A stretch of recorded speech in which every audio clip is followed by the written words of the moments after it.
Hey everyone, welcome to the Smart Economy Podcast, a production of neonewstoday.com.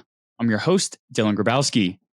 In this episode of the Smart Economy Podcast, we were joined by Matt Bell, the CEO and co-founder of Turbofish, a team working on Nomic, which is a layer 1 blockchain that offers a decentralized non-custodial Bitcoin bridge into the Cosmos ecosystem.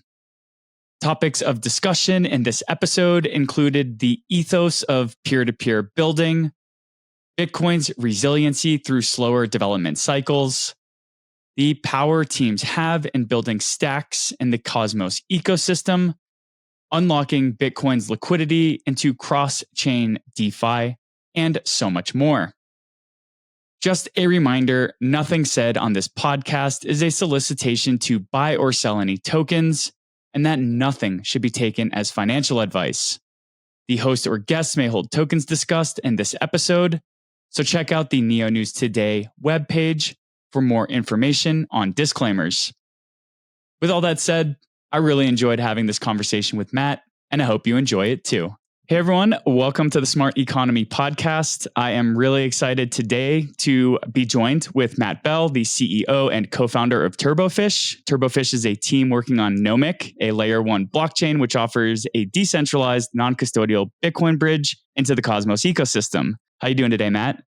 Pretty good. How are you doing? I'm doing awesome. I actually just got back from a few days in DC to advocate on the Hill for broader crypto legislation. So I'm really reared up and ready to jump into these conversations and really excited to actually talk to you about Nomic because full disclosure, I've been a Nomic hodler and user for the past couple of years, and it's been really cool to kind of see the progress that the team has made. So to jump into the conversation today, I just kind of want to start at a higher level, more philosophical question and hear your insights about why it's so important to connect the Bitcoin network with other emerging blockchain ecosystems like Cosmos. Yeah, that's a really good question because to me, it's really obvious that Bitcoin is the crypto asset, like it's the digital gold. And, sometimes, Ethereum has risen up and it's like within the Ethereum ecosystem, ETH is its own digital gold. But if we zoom out and look at the broader crypto ecosystem, Bitcoin is more valuable than all other cryptocurrencies combined. That's just so much value. And if we look at it, most of that's just sitting in wallets. It's like so many people have BTC, but they're not doing anything with it. And so it's this important asset, but it doesn't really have finance where you can use that Bitcoin and productively earn yield or borrow against it. Like if you want to do any of those things, you have to do it on a centralized platform. So we have this important crypto asset, but sort of no venue to really put it to work and use it in a decentralized way. And so I think it's really important to bring Bitcoin to, any crypto DeFi platform or ecosystem and put it to work. So that's what we're trying to accomplish. And that's why we think what Nomic is doing is so valuable. Yeah, I agree. And I can't wait to dig into this more. But I kind of want to take a step back and get a little bit of a sense of your history and how you ended up in this place. So do you recall the first time you came across Bitcoin, Ether, blockchain, crypto? Just the first time you heard about any of this Web3 stuff, and what were kind of your initial insights? Yeah, so I think I kind of have a funny, unique crypto origin story, how I first got into it, because it was 2011. So that was before ETH was created. That was before so many things. It was sort of just Bitcoin. And it was just this little niche community of like people online. So how I first found it was I was just always really interested in peer-to-peer networks because, sort of growing up through the peer-to-peer file sharing era where there were like, everyone was just like downloading music and doing that sort of stuff. I just thought it was kind of fascinating technology because it's really native to the internet. It's not like some website that can be shut down. It's basically just a bunch of people sharing files with each other. And I don't know, I just always wanted to learn more about that. So I remember like reading about peer-to-peer networks on Wikipedia. And that was where I first saw Bitcoin mentioned, where it was like, another application of peer-to-peer networks is you could create money by doing this. And I just thought, okay, that kind of makes sense. That's just another application of peer-to-peer technology. And it wasn't like I saw it as like, this is something I have to invest in. I really thought it was just some niche little project that no one would ever care about. But I thought it was so cool. And like, I would read so much about it. And like, I joined all these communities and I'd be talking to people about it and playing around with it. And like me and Judd, who is my co-founder here at Turbofish, by the way, Turbofish, we're the core contributors to Nomic. So that's sort of just our development company. But Judd, who's my co-founder there, like early on, we pooled together money to buy a Bitcoin miner back when you could do it just with GPUs before it had to be like a big commercial operation. And we were mining on my college dorm electricity for free. And so, we were just both into Bitcoin. We thought it was so interesting. And, like now I've been working in the crypto industry ever since then. So it just sort of started out as a hobby of an interest in peer-to-peer networks, and it just sort of stuck. So since then, I've worked at different crypto companies. Like I was at Protocol Labs, which is the company that makes IPFS and Filecoin. So I still have a lot of commits on the Go IPFS implementation. Like spent a few years working on that, and then eventually moved over to Cosmos really early on. And I've just been in the industry, engineering, and interested in all the different evolutions of it ever since. Yeah, that's awesome. You touched on a lot of key points that I can't wait to bring up throughout this discussion. But I love hearing that it's the P2P revolution that kind of got you stoked on the space. I very much remember my first time downloading one of these audio files from a peer-to-peer network and the feeling of empowerment that they gave me, that I now had access to all this audio content in the world that I was even younger at the time. So maybe explicit albums that my parents didn't want me listening to, being able to have access to that was one of the more freeing moments I've ever felt in my life. And Bitcoin is definitely that, but for money. So that's super cool that you kind of got into it from a first principles builder kind of perspective and just kind of leaning into what these P2P networks were. So you said that you got your start at Protocol Labs, and we're also proud to have some Protocol Labs alumni on the pod. Sarah Thiam who's working on IPFS as well. So what did you study in school, and how did that kind of help further this interest that you had in building in these open source peer-to-peer networks? Yeah, so I was studying computer science, and it's funny because, I didn't stay in school that long. I dropped out because, my fascination with Bitcoin and like joining all these different Bitcoin communities, I was like getting all these jobs, like getting paid to work on Bitcoin stuff back when there weren't very many developers in that space. So, they were sort of the first emerging companies, and, it was just this small circle. It was sort of easy to find work there. And I was like, I'm already fully employed. So do I need to do another 3 years of school? And so I just dropped out and, made it my career. So. Yeah. And when you dropped out, you went over to Protocol Labs first? No, that was a few years later. That's funny because I was working on my own project called Filecoin. And so the founder actually reached out to buy the domain name. I owned filecoin.org, and he reached out, and then we just started talking. Then he was just like, you want to come to San Francisco and start hacking on some stuff with us? And yeah, then that's how that happened. But the first thing I worked on in crypto was this really early Bitcoin multisig wallet. And that was before the word multisig was even a term. It was just sort of, it wasn't even officially supported in Bitcoin yet. I think the multisig opcode hadn't even landed in Bitcoin yet. And so they were like using some special cryptography to even make that possible. But it was just like that company is gone now, but it just sort of stuck for me that, this is a fascinating space with so much going on that, I just knew I wanted to work in this space. Yeah, that's really awesome. And so you had this company that you started that doesn't exist anymore. You were kind of ahead of the curve, like using Filecoin and looking at these multisig solutions, or trying to envision multisig solutions. So between then and maybe around the time that you were at Protocol Labs or a little bit after, you also had some other companies that you founded or worked on behalf of, Mercury and All In Bits. So maybe you can you don't necessarily have to go into what the details of what those were, but maybe how did your experience during Protocol Labs and afterwards, how did that kind of create the path that led you to co-founding Turbofish? Yeah, so I feel like for some context, when I first got into all of this, since it was only Bitcoin, sort of the default position for everyone was to be a Bitcoin maxi, where it was there was Bitcoin, then there were like these little sort of experimental projects that no one took seriously. And then Ethereum was the first time where it was like, okay, maybe one of these alt projects is a big thing. And maybe there's some people who haven't accepted that still. But, at the time, I really hadn't, and I didn't really see the value in things that weren't Bitcoin. But I was interested in proof of stake. I was thinking, I don't know if this can work or not, because, Bitcoin's proof of work is so fundamentally sound and elegant. And do we really want to just replace it with some other system? Can that even work? Why wouldn't we have started with proof of stake in the first place if it can work? And so I just had all these questions about that.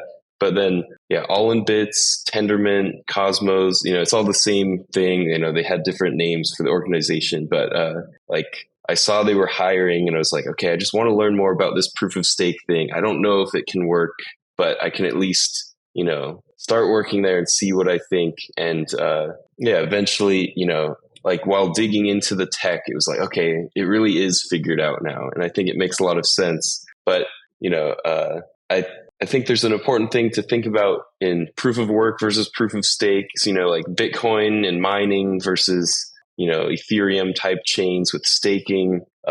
It's not like a replacement. Not proof of stake, I don't believe should replace proof of work. I think they're perfectly complementary and they work together very well in a technical sense. And I just think that's really cool. From a meme perspective, Texas is the land of Bitcoin maxis. So when you're going to Bitcoin meetups and you're talking about working on Nomic and bridging Bitcoin to the Cosmos ecosystem, are you running into folks who shun you or call you a shitcoiner or something like that? What's kind of the perspective of folks that you build around in Austin? And are they open to the ideas of bridging Bitcoin to other non-proof of work, non-Bitcoin ecosystems? That's a really good question. Yeah, that's it's a touchy thing for some people. I think the way we look at it is, since Bitcoin is so big, there's such a diverse set of people who hold Bitcoin. It's really a spectrum. And so we have this extreme loud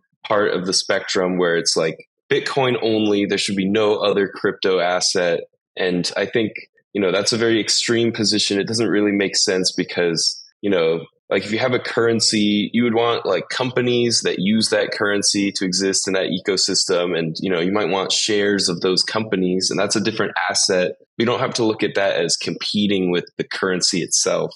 If you're holding some company stock, does that mean the currency is worse off for it? I don't think so. And so I think there are still a lot of those extreme people, but increasingly, and especially with all the activity in ordinals and all these new things in the Bitcoin ecosystem, there's an increasing amount of progressive Bitcoiners where, they still want Bitcoin to win. They want Bitcoin to be the crypto asset, but, they're okay with projects that use Bitcoin that also, sort of have other tokens and NFTs and things like that. And so, I think increasingly projects like Nomic are becoming sort of canonically part of the main Bitcoin culture. It's becoming more acceptable, and so I think if you'd asked me a few years ago, it would have been oh, I'm kind of, I keep it under wraps. I don't talk to people about this sort of thing because I'm worried what they might think. But I think in the last year, that's evolved a ton. And I'm really bullish on the Bitcoin ecosystem in general because, people have realized if we're just this extreme and we don't touch anything other than Bitcoin, then we're not going to make very many cool things that people really want. And so I think it's a really exciting time for all of that. Yeah, I agree. I mean, I was kind of having some moments of fear, I guess you could say, over the past year and a half or so before ordinals, and really concerned about how Bitcoin security is going to move forward in the future if miners aren't able to derive more of a revenue. And so I was actually having some serious existential questions, not to like throw salt in the wound of Bitcoin maxis or anything like that, but really curious to see like how will miners be rewarded in the future, especially as Bitcoin emissions are reducing. Where the halvening, another halvening is upon us soon. So it's really cool to kind of see what ordinals have done, and also kind of cool to hear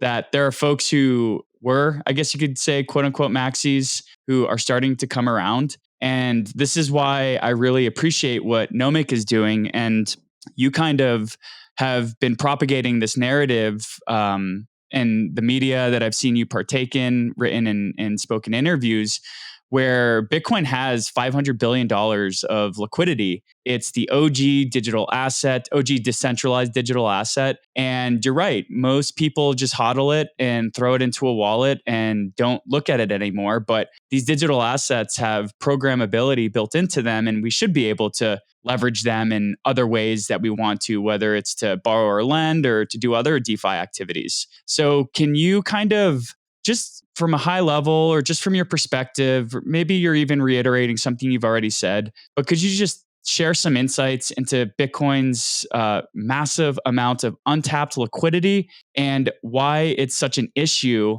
to the point where maybe this liquidity should be tapped into to provide broader DeFi opportunities? Yeah, so I think there's a ton. So I think for any asset, there's sort of these core financial use cases that people are going to want. So if you hold a lot of Bitcoin, it makes a lot of sense to be able to borrow against that Bitcoin, where you use it as collateral and then you get some other asset in return. So that could be some dollar stable coin or something like that. So let's say you have $1 million worth of Bitcoin and you don't want to sell it, but you need some dollars to keep operating your business. So you can instead borrow, say $500,000 worth of stable coin, like USD stable coin, and you use that. And so you still have that $1 million worth of Bitcoin as collateral, but then you've borrowed against it. And so Bitcoin is like really still like your fundamental underlying asset. And if the price of Bitcoin keeps going up, you still capture the value of that. But, it's not just value in your portfolio that's locked and you can't do anything with it. You're actually like usefully using that value in any way that you want. And so, that's just one core thing, is borrowing and lending. And so I think that's one of the first most important use cases. But there's so many other things, and so in the Ethereum ecosystem, we see a lot of that with things like WBTC. I think wrapped Bitcoin is really interesting because it validates that Bitcoin as an asset is so important for any DeFi ecosystem. So if you look at the TVL of Ethereum, it's something like $20 billion last time I checked. I don't know, a lot of it has been moving in the last few weeks, so that number could be off by some amount now. But if you look at wrapped Bitcoin, that's worth $5 billion. And that's pretty interesting to me, because that means even though that's not a native asset, so for context, WBTC is centrally held. Like there's one custodian, which is that company BitGo, that holds all the Bitcoin. And so anyone holding WBTC is essentially trusting that they're going to really keep all the Bitcoin and honor redemptions and things like that. And so it's really not a native way to use Bitcoin. But since Bitcoin is such an important asset, people will still take on that risk and use it. And to me, that just validates that people want to use Bitcoin in DeFi. And just imagine if there was a native way to use that Bitcoin, I think there would be far more Bitcoin in any DeFi ecosystem. But the fact that WBTC is such a major asset of Ethereum is pretty cool. And it shows that, people want Bitcoin as collateral. Yeah, I think you touched on a really important point, and I was planning on touching on this later, but this is the perfect opportunity to do so. You mentioned that wrapped Bitcoin is managed by a centralized entity, a custodial service, and something that Nomic is doing that's really cool is building a non-custodial bridge. So when people think of bridging, they might think of like the wormhole hack, or you name any other hack that's happened in the ETH ecosystem, transferring in and out of there. So how does Nomic apply this non-custodial principle to bridging? Yeah, so it just starts with the technical design of Nomic. So we've done so much where it's really deeply integrated with how Bitcoin works because it's so focused on Bitcoin. Like if you look at other bridging projects, they sort of try to connect every blockchain to every other blockchain. And so they can't really take the time to go deep into one. And Bitcoin is so different from all the sort of newer blockchains that you can't really just apply the same strategies there. You really have to go deep into how the Bitcoin protocol works. And so how Nomic does that, for instance, we have this emergency dispersal process. Like that's just one really cool feature where if Nomic went down for any reason, like even if it was like the worst possible case and the network is just gone, in other bridging protocols, your Bitcoin would just be stuck in limbo. But in Nomic, the Bitcoin comes back to you on the Bitcoin blockchain automatically. So it would just show up back in your Bitcoin wallet. And, I think that sort of thing's really cool. And that's not something that other bridging protocols have. And it's something that, it makes it really your Bitcoin. So if you're holding Bitcoin in the bridge, so you can deposit Bitcoin and then you have NBTC and that you can use that in different Cosmos blockchains. But if something goes down, you essentially get that Bitcoin back automatically. And that even goes further to make it so that you only have to trust that 10% of the voting power is honest, which is a very small assumption. Like it's very easy to assume that, like comparing that to things like Bitcoin, you have to assume that over 50% is honest, or in Tendermint-based blockchains in Cosmos, you have to assume that 2/3 is honest. With Nomic, it has this like very small threshold. So it's like a very high guarantee that things will keep working as expected. And so like I can list off a bunch of different technical details like that, but just overall, the picture I'm trying to paint is we've gone really deep into making it, it's the polar opposite of WBTC, where there's this one entity and you just have to hope that they're operating as expected. And instead, everything's very open and transparent, and the mechanisms are designed to be, very likely to keep working as expected. Yeah, that's really cool.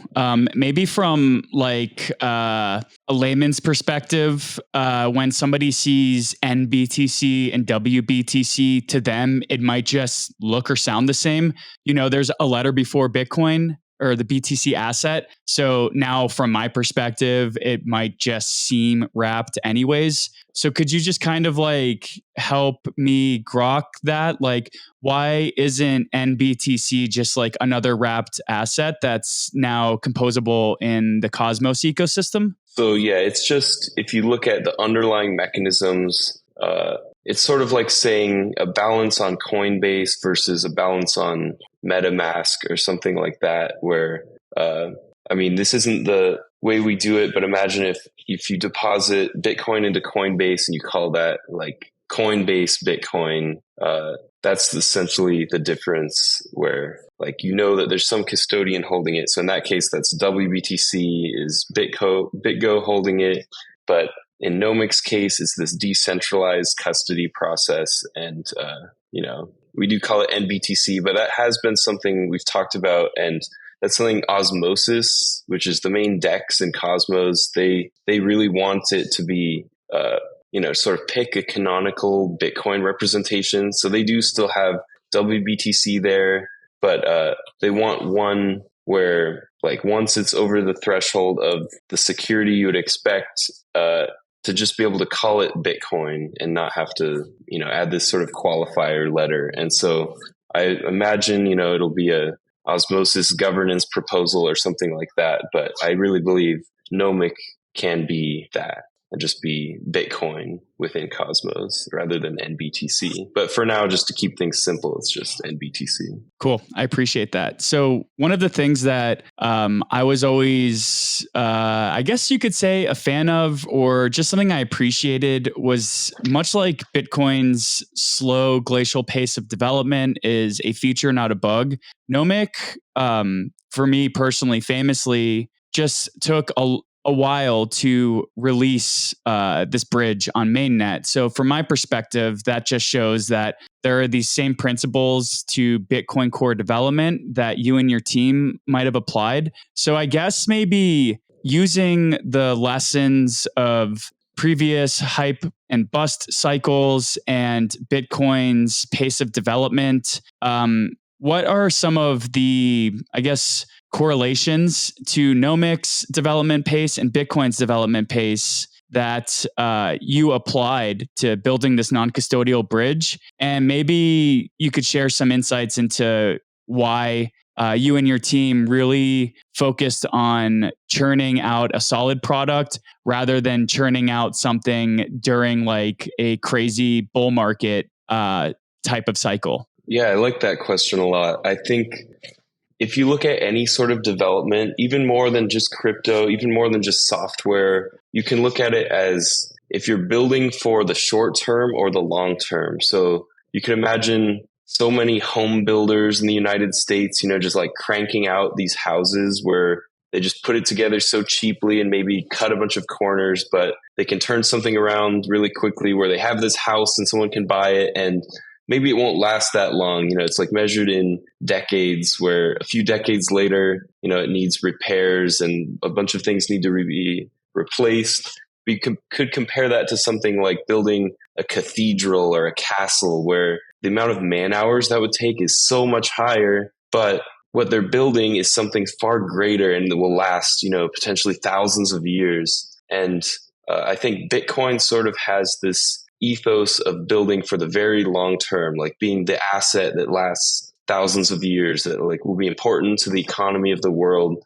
1,000 years from now. And I really believe it can be. And I think so many other things in crypto are just focused on, the next few years of the bull market and just being able to make their token price go up so that the founders get rich. And so, I'd rather build to make a lasting legacy of this project that lasts a long time and is useful to people for a very long time. And, there's so much room in between in that spectrum. Like, you don't have to be as extreme as Bitcoin.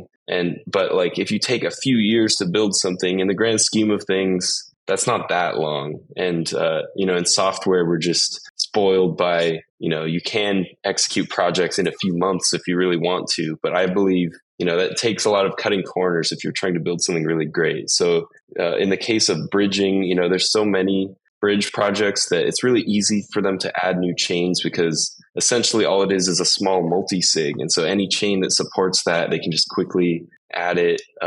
And they don't even, they sort of put a lot of trust in their validators to report on what's happening on the remote chains. But in Nomic's case, it has a Bitcoin client within the protocol. So it's actually verifying all the proof of work that was mined on Bitcoin. It's verifying proofs of what happens on the Bitcoin chain. So I think that's pretty unique for Bridge, but it's just sort of the difference between, doing the quick, easy way and like the solid long-term way. And so it's not just that. There's that ethos of building for the future, but there's also like with Turbofish, everything we've built for Nomic is like, first of all, we're a small team. We're just 3 engineers working on all of this. And we're not just like other Cosmos chains that build on the Cosmos SDK, but we've actually built our own stack from the ground up. So we've essentially rebuilt an alternative to the Cosmos SDK that's more performant, and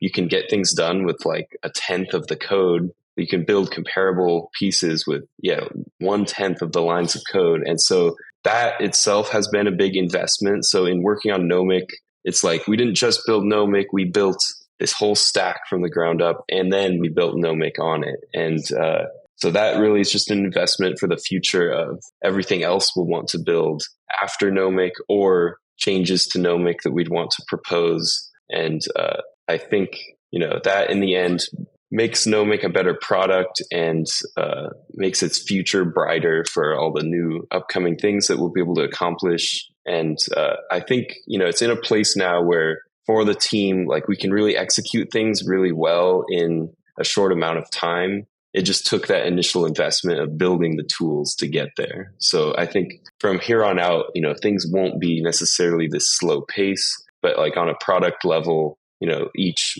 month or two, we'll be able to propose cool new things to the protocol. Yeah, that's really cool. I love the analogy that you use with cathedrals as well. I read a novel a couple years ago that just one of the main characters was a cathedral builder, and he knew he was going to spend his whole life working on building this phenomenal, fantastic building, and he was never going to see it finished. It was going to be a multi-generational process to build it. So I love that metaphor. I think it's really apt, especially in such a fast-moving industry and ecosystem such as not only tech, but crypto and blockchain in general. So I'm actually curious to hear then, because it sounds like you rebuilt the Cosmos SDK stack to fit Nomic's needs. So you guys were really on the ground level with that. But what about like Bitcoin's upgrades? How does something like the addition of Taproot or multi-sig Schnorr signatures, how do you guys go about keeping your finger on the pulse for Bitcoin development and maybe even Cosmos development,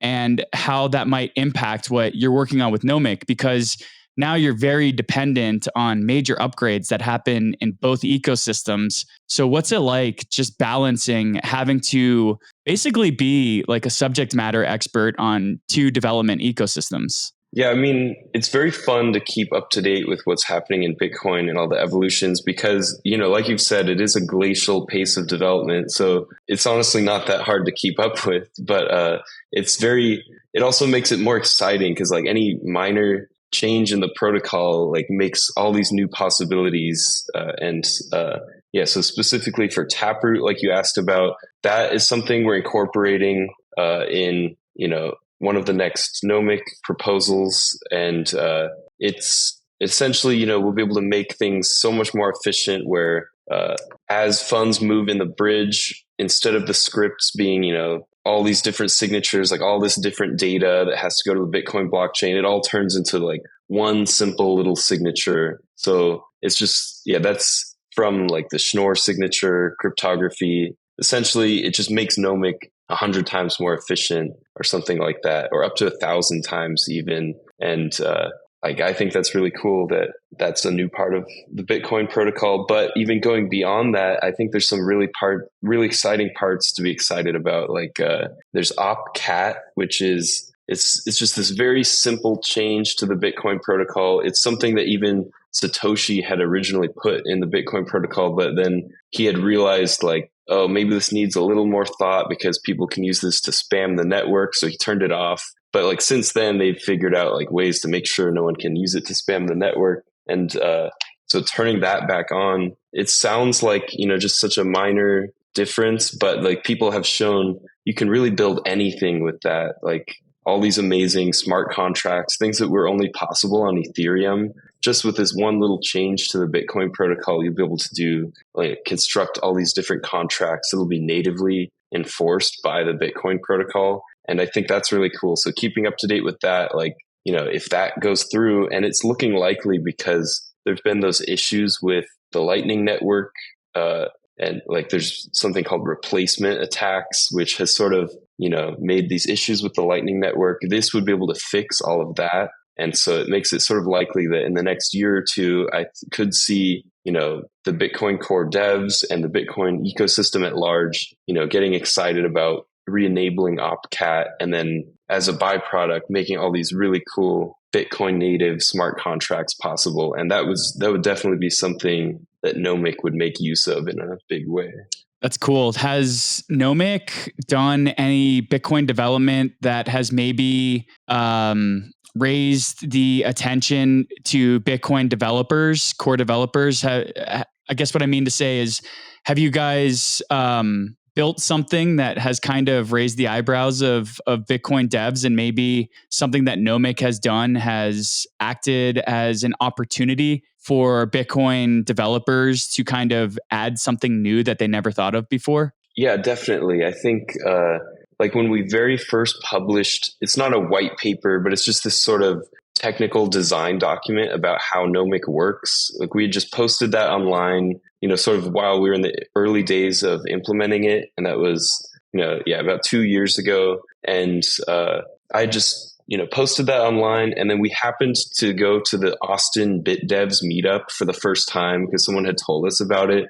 And the format of that is they just sort of, the presenters sort of like go through all the cool things happening in Bitcoin. Like they have like a big list of like things to share, and then they bring it up for discussion. And it was our first time going to that. We didn't know anyone there. And then that happened to be one of the things they brought up. And so that was just so cool to see. And yeah, like from there on out, there's been so many cool people, like really smart people in the Bitcoin world that are really native Bitcoin developers that have engaged with this. And, it's very fun to work with Bitcoin because it's, I don't know, it's just such a different type of development than other places. Like it is a little esoteric. Like you do have to know a lot about Bitcoin specifically to be able to get anything done. But then because of that, maybe there are less things to look at than say Ethereum, where, there's so many projects built on Ethereum. It'd be impossible to know about all of them. But in Bitcoin, when someone makes something cool, since that doesn't happen as often, then people will talk about it more. And so it is very fun to engage in that. And it is very fun to build on Bitcoin because, it is kind of harder, I think. Yeah, that's cool. And it really does seem like your team is genuinely excited when you guys come across a new user, especially if you found them in the wilds. That's got to be an awesome feeling. And I feel like you guys probably get to feel that more often than not. So I'm curious to hear what. Maybe this is a simple answer because you worked in the Cosmos ecosystem. You were at Tendermint before, and you've been collaborating alongside Cosmos folks for so many years. But what was it about Cosmos in general that attracted you there as opposed to any other L1 ecosystem that was kind of beginning to emerge in the 17, 18, 19 era? Yeah, I like that question.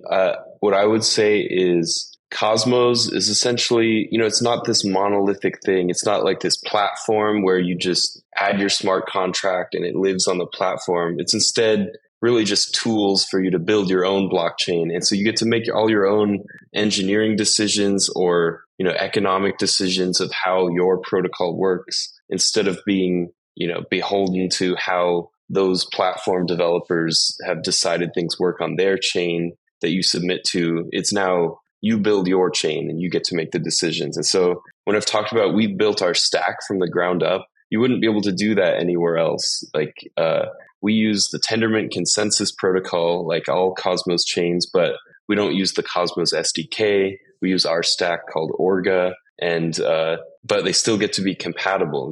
Like you can still transfer tokens, even though we have this from scratch implementation. It still works with all other Cosmos chains. And I think that's really cool. That's something you really can't do anywhere else. Yeah, you mentioned Orga.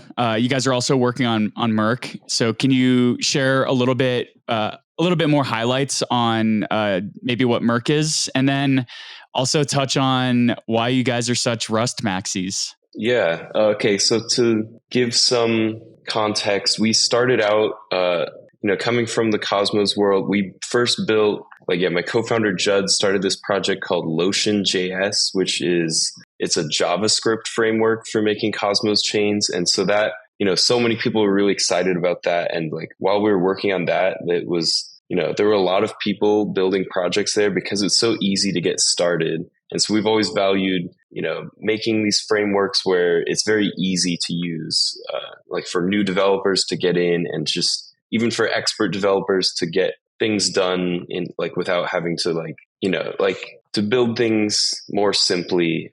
Even if you're building something advanced, it really, so just ease of use is something we've always valued. And so we had started building that, and then eventually the Merkle tree, which is an important component of any of these systems, that's essentially the database of the blockchain. And so anything you're doing has to go through that. So if that's slow, then everything's going to be slow.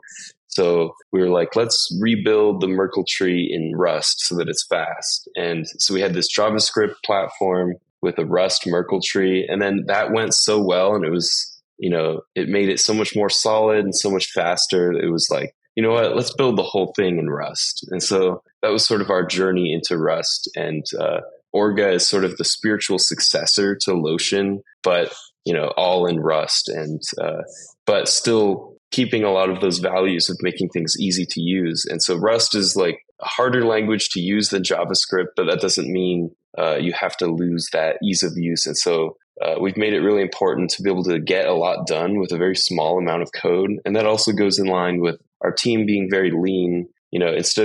I think it's very common for so many crypto companies in general, like if they want to build something, they have so many engineers, if it takes 30 engineers to build something, then the product isn't going to be as good. It's going to be 30 times more complex then. And with Orga, it's sort of designed for a small amount of people to get a lot done. And so Merc, just touching on that more, since we built that in Rust, we focused really hard on performance, and comparing that to the Cosmos SDK, it's something like 10 or 20 times faster than the Cosmos SDK's Merkle tree. And so that just makes you can build blockchains that have much more throughput. So we value things like Solana a lot, like protocols that have focused on performance. And so at Turbofish, we've made everything we've built very high performance like that, which is another way to build for the future and be able to support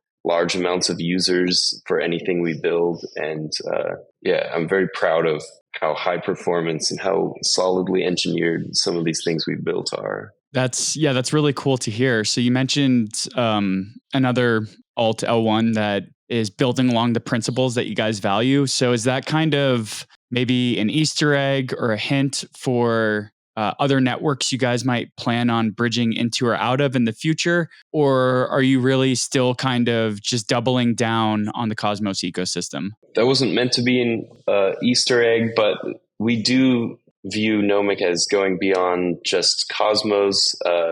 Cosmos is a really cool ecosystem, but the mission we're trying to accomplish is really just having DeFi native to Bitcoin. And I think, a lot of that does mean bridging to other ecosystems as well. It would be really cool. Something on our roadmap is bringing Bitcoin to Ethereum. So bringing NBTC to Ethereum through Nomic, and and also just native smart contracts on Bitcoin. And Cool. Well, I don't think I was trying to draw out a what's next, but that's really interesting to hear that the roadmap eventually, or just the vision, expands beyond just one blockchain ecosystem. But I am curious to hear maybe for other bridge builders out there who are hearing this and they maybe want to pull some insights gleaned from you. What might be one of the biggest piece of advice or the biggest takeaways that you've had for other bridge builders in the experience that you've had with Nomic? What might be one thing that if you and your team could say, this is something that you guys should focus on, other bridge builders should focus on, what might that be? Yeah, I'd say don't cut corners, really build all these mechanisms to be as solid as possible. And also it's very valuable. We're really lucky that we get to make use of all the bridges of the past that have sort of failed or had incidents. And those are sort of the guinea pigs where we can look at what kinds of accidents have happened.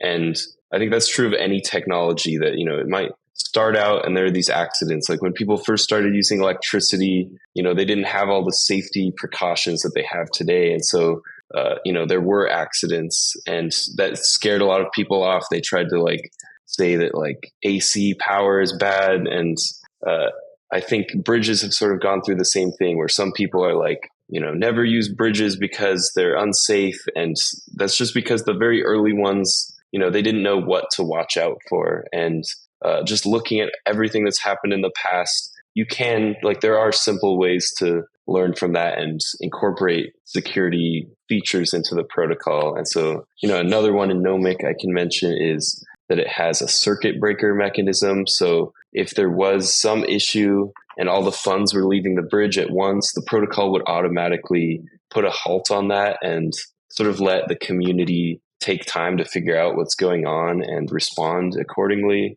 And I think, that'll just be a mechanism that's in every bridge going into the future, because pretty much any of the incidents in bridges that have happened in the past, they would have just been fine if they had that simple mechanism, but they just hadn't thought about that yet. And I think that's a very big lesson, is just look at what's happened in the past and adapt based on that.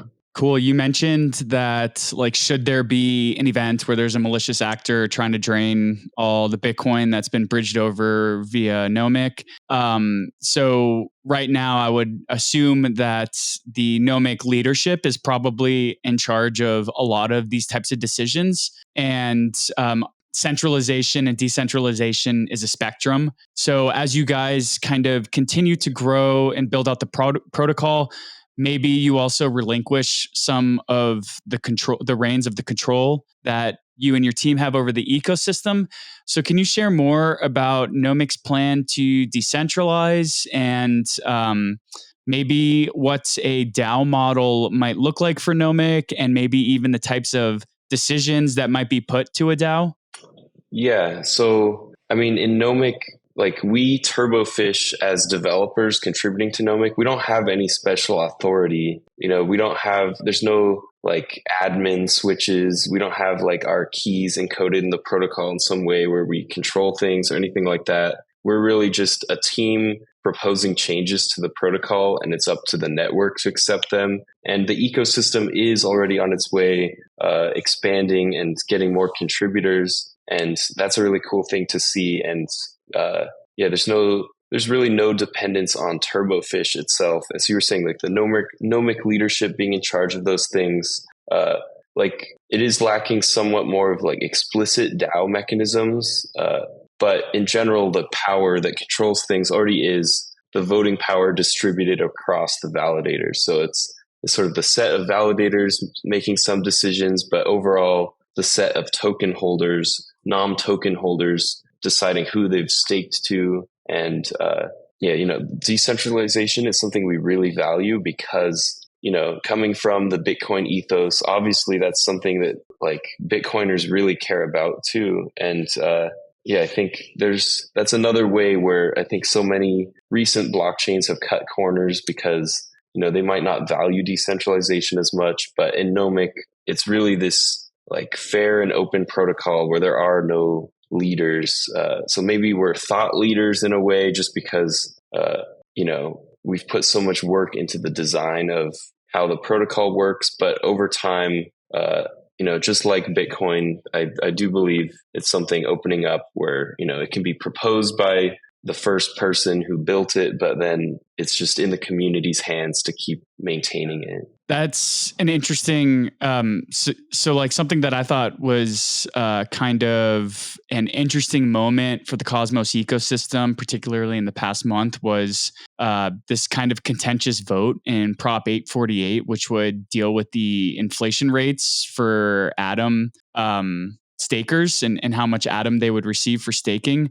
So I'm curious to hear how you guys view the opportunities or constraints that maybe contentious votes might have on behalf of the blockchain networks that you guys integrate with, and which is right now Bitcoin and Cosmos.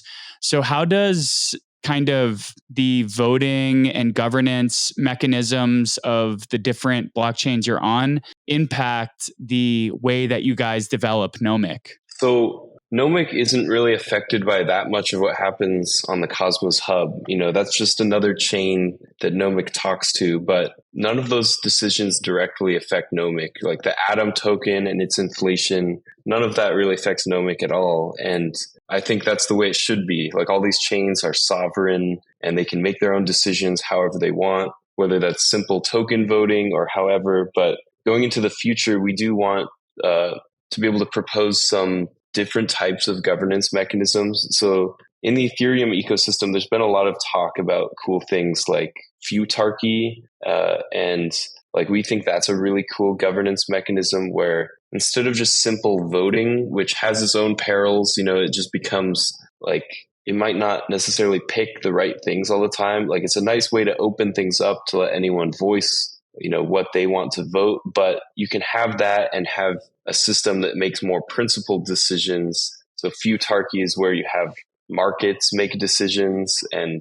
that's a whole other thread of things to go down to. But like we want to really explore how to make Nomic make its own decisions. Make the Nomic DAO work in a really good way that like is very cool. So yeah, we're looking forward to that kind of thing. Yeah, that's rad. Kind of zooming out and wrapping up. I think something that being a builder in the US, and this is very front of mind for me as well. I'm not sure if I mentioned this at the beginning of the pod or when we were speaking before we started recording, but I was in DC the other day to advocate on behalf of sensible crypto and blockchain legislation in DC. So I'm curious to hear how you guys view regulatory uncertainty and just being a builder in the US. How does that impact kind of the outlook that you and your team have on what you're building? Does it concern you? Does it limit what you guys want to work on?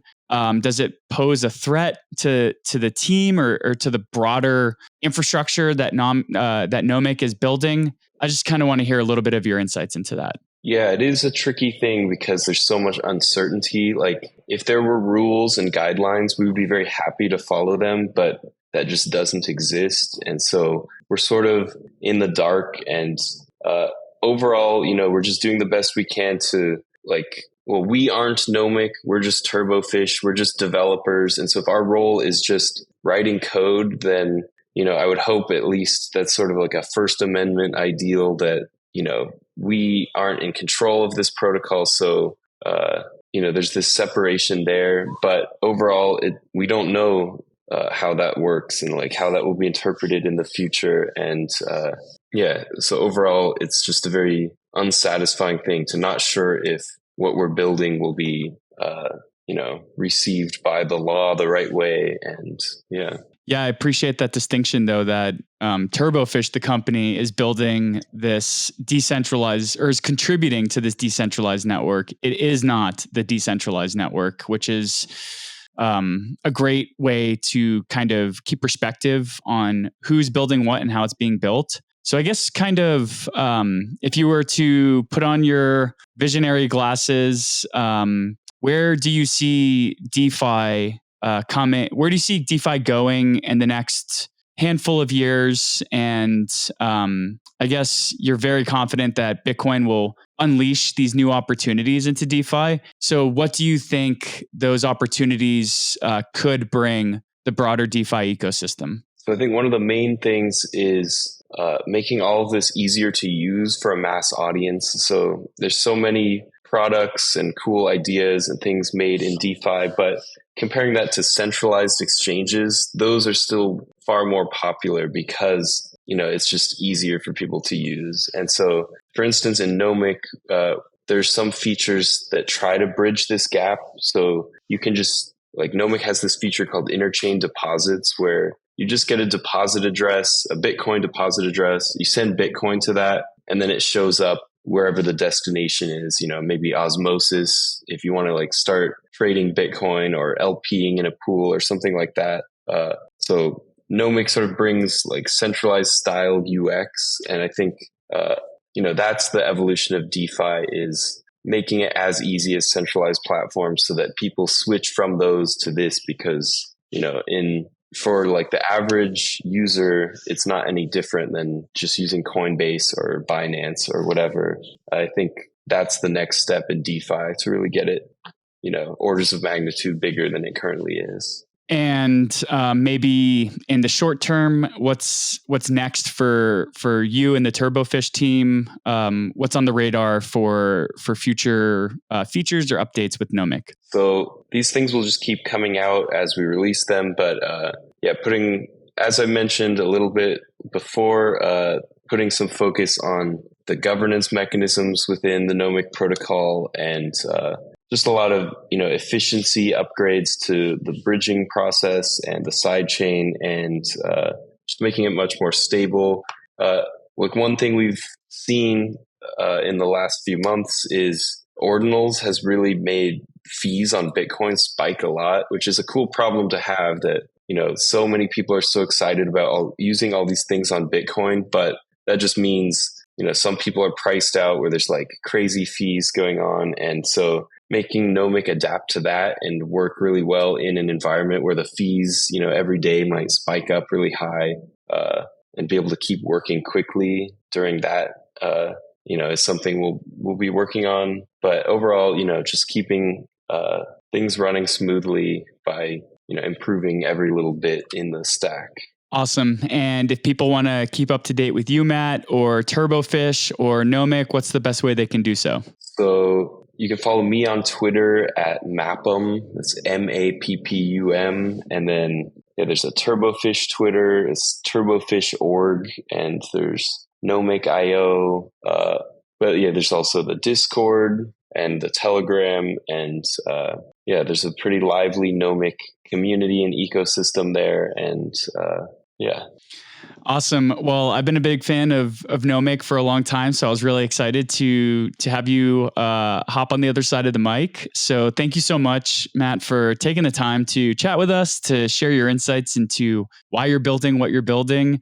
And I really appreciate the time and really look forward to seeing what you and the team keep churning out and keep building for us Web3 users. Cool. Yeah. Thank you so much for having me. This was a fun conversation. Absolutely. Looking forward to the next one. Cheers. Well, what did you think of that conversation? I thought it was super cool to learn more about unlocking the power of Bitcoin's massive amount of liquidity by creating non-custodial bridging solutions into other networks and ecosystems to leverage their DeFi protocols. I also really enjoyed learning more about Nomic's security mechanisms, such as the circuit breaker that stops a potential malicious action and allows the Nomic leaders and community to decide what next steps to take if something like that does occur. And it was refreshing to hear more about the Turbofish team's vision to make DeFi as simple as CeFi. To keep up to date with the Smart Economy podcast, head over to smarteconomypodcast.com. And if you like the guests that we've had on the show, please consider showing support for us by rating and reviewing the Smart Economy podcast on your favorite podcasting platform. Every review and rating helps us to get this show in front of more people's eyes and ears. And of course, if you're a NEO token holder, please consider voting for NEO News Today as your council representative. We've proudly been serving the NEO ecosystem since 2017, and we'll continue to do so by putting portions of our council income directly back into ecosystem growth initiatives. With all that said, thank you so much for taking the time to listen to the Smart Economy podcast, and we look forward to catching you next time.